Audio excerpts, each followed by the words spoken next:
Today marks the 24th anniversary of the fall of the Berlin Wall, but what does that really mean? We're talking personal experience and history this week on Footnoting History.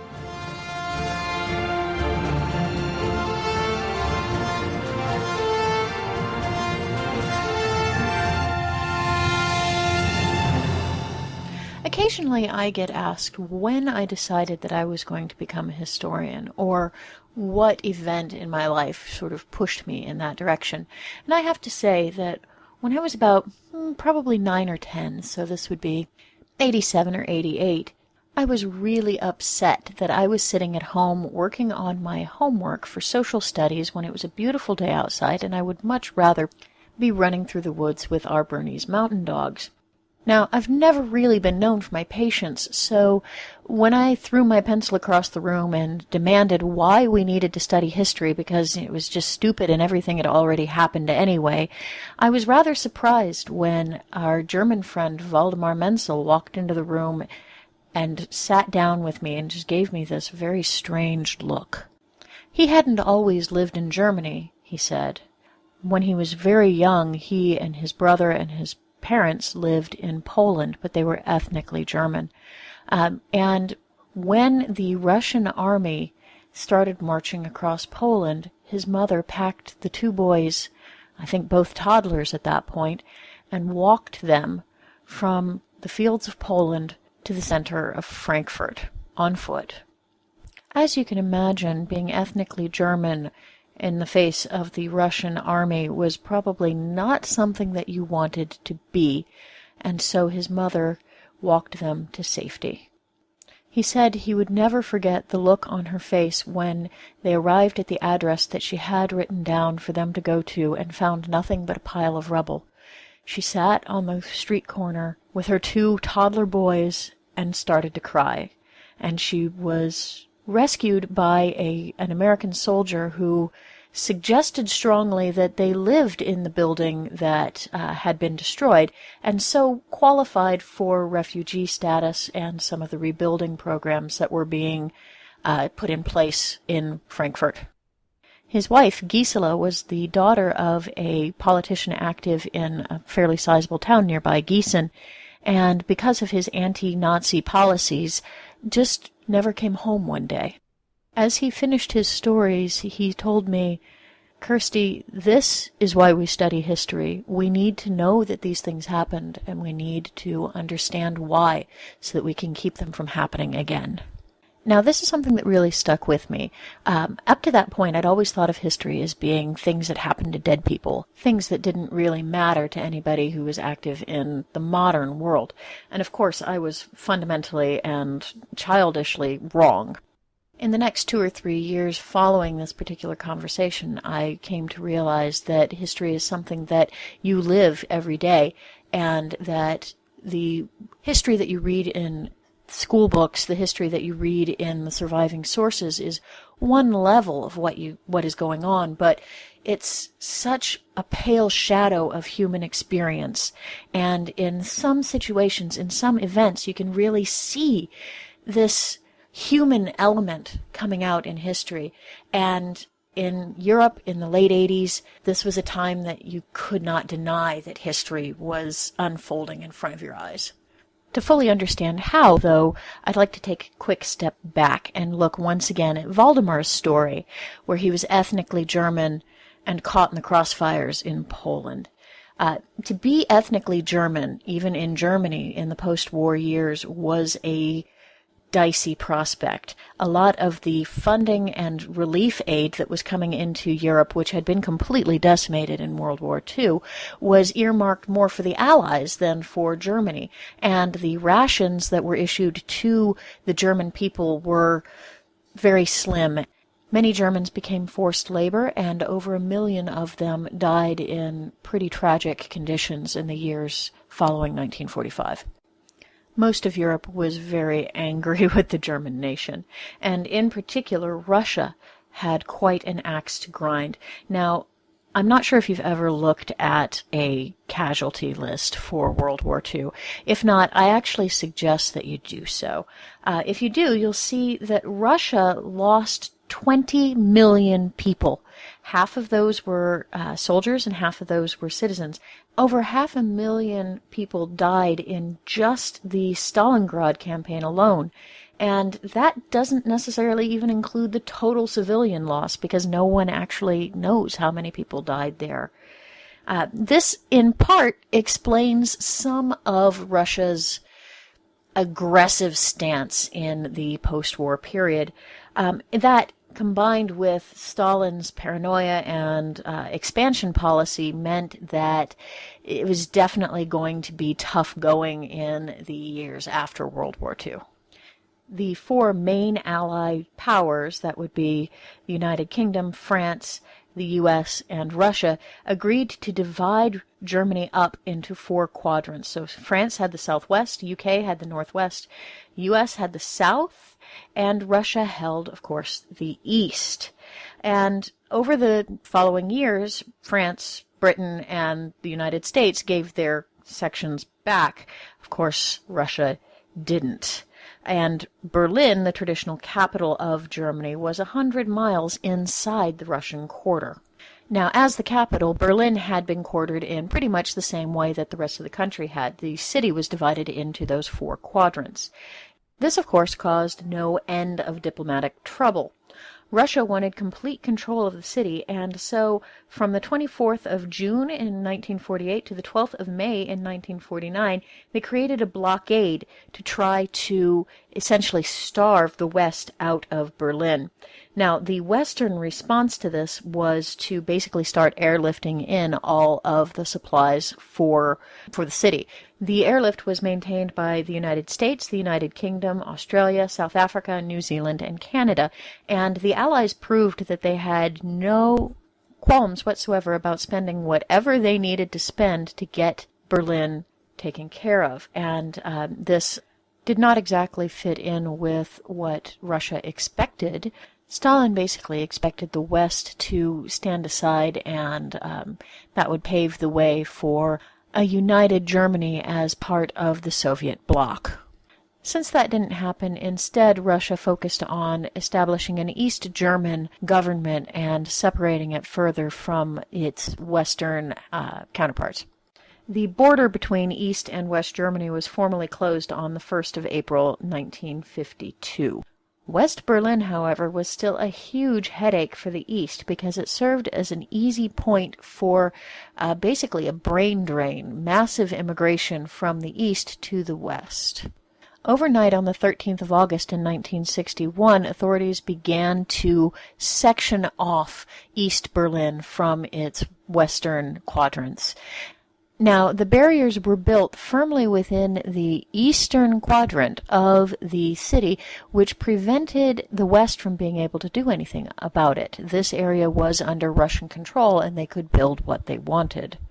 The fences built along the border between East and West Germany were built in a similar fashion. All of the barriers are actually within eastern borders.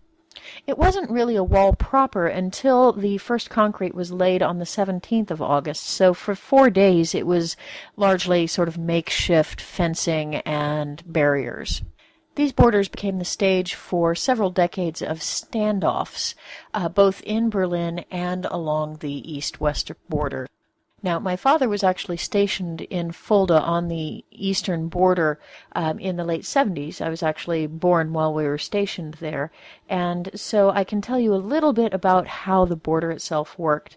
Now, my father was part of a squadron of American military, and that squadron was expected to take the first brunt of an invasion coming from the east.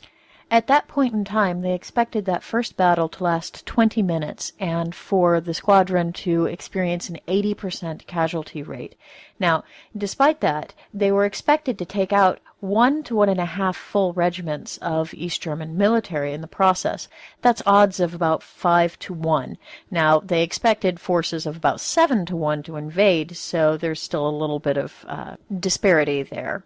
Civilians associated with the squadron were expected to maintain bug-out bags that included clothes, food, water, formula if you had an infant, a full tank of gas, things like this. You needed to be able to evacuate in an instant. On a more personal note, my older brother started calling everything that flew a copter because there was an awful lot of helicopter activity surrounding the border. The treatment of attempted defectors was often very harsh. My father told me a story about a man who triggered a mine along the border fence and then lingered for 3 days under the watchful eyes of the East German guards. They didn't take him off until he died on his own. Now, the German border was not actually the first to open to the west. Hungary actually opened its borders in 1988. It was slipping from Soviet control, and it allowed East Germans through the border to Austria in August of 1989. This is when we first started seeing East Germans in West Germany, and that was quite a ride, I can tell you. Now, Czechoslovakia opened their borders on the 3rd of November, which left East Germany with a very awkward situation of their citizens being able to escape to the west without actually going through an East German border.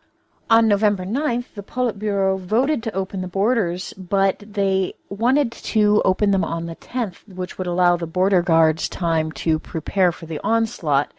A note to that effect was passed to Gunter Schabowski, who mistakenly in a press conference said that the change was immediate. That caused no end of confusion at the gates, but eventually it was straightened out, and just before midnight, the border was essentially open, and the Aussies were greeted with open arms by the Westies on the other side. Now, this sounds like a fairy tale ending. East and West are united, everyone's happy once again, but there were some adjustment issues that I saw when we were living there. For example, the Autobahn, which between cities at that point didn't have a speed limit, suddenly had a horde of Trabants driving on it. The Trebbies were very small cars with very small engines and a very low top speed, but in East Germany everybody had a Trebbi, and so there was very little understanding about fast lanes and slow lanes. So there were a number of times that we would be tazzing along on the Autobahn in our '84 Ford Escort, and crest a hill to see two small bicycle reflector-style lights in front of us. We were always fortunate enough to not hit anybody, but many Trabants were not so lucky. If the very fact that they weren't driving a Trabant were not enough to identify them as Easterners, if you managed not to hit one and got into a different lane, you would notice almost invariably the Trebbies were full to the gills with people, but of course, because, the trip to the west is a great adventure, and in the back window there were oranges and toilet paper. This is almost uniform. Every Trebbi I saw had oranges and toilet paper in that back window.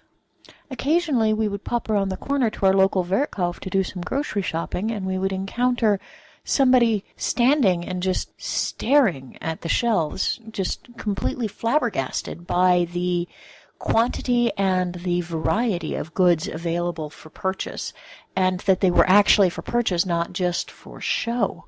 Our good friend Tanya, the daughter of the aforementioned Waldemar and Gisela, told us a story about an East German girl who had come into the school and didn't understand how to write a Western essay because she didn't know what political statement the teacher wanted to read in the essay. Now, I was 11 when all of this was going on, and I had been raised from my very birth to think of the Easterners as being a threat to my very existence. We had bomb drills at school. We had this idea that at any point in time, our fathers would be called up to fight a war against these people, and we would have to flee for our lives to the West. Suddenly, these monsters, these boogeymen from my childhood, were bewildered people standing and not knowing what toilet paper to buy. I found myself thinking about the things that Waldemar had told me just a few years before, and realized that we need to understand history, we need to understand events, because it doesn't matter who you are or where you are. The events around you and the government that rules over you, hopefully with your consent, they affect who you are and the fundamental experience of your life. In a way, there are no boogeymen, and yet these terrible things, these terrible conditions continue to propagate and continue to exist throughout the world. These are sort of heavy thoughts for an 11-year-old, so I can honestly say that having been in Germany at this particular moment in time pushed me to think of the world in a completely new and different way, and made me see myself as part of history, something that is continuing to be and continuing to shape my experience and the world around us. The formal historical record doesn't necessarily account for these interpersonal relationships, these interactions between just common everyday people. But that's how history is really made. That is history in its rawest, purest form. It's the history that we experience every day. So what I'd like to ask you, our loyal listeners, to do is come visit our website at footnotinghistory.com and tell us what you remember about the Berlin Wall, what you remember about a divided East and West.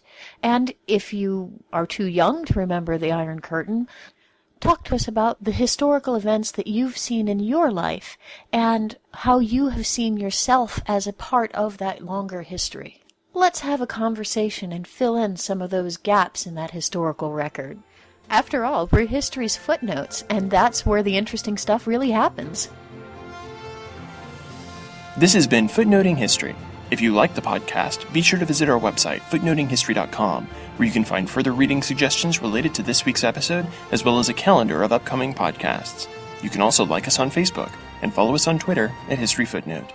Until next time, remember, the best stories are always in the footnotes.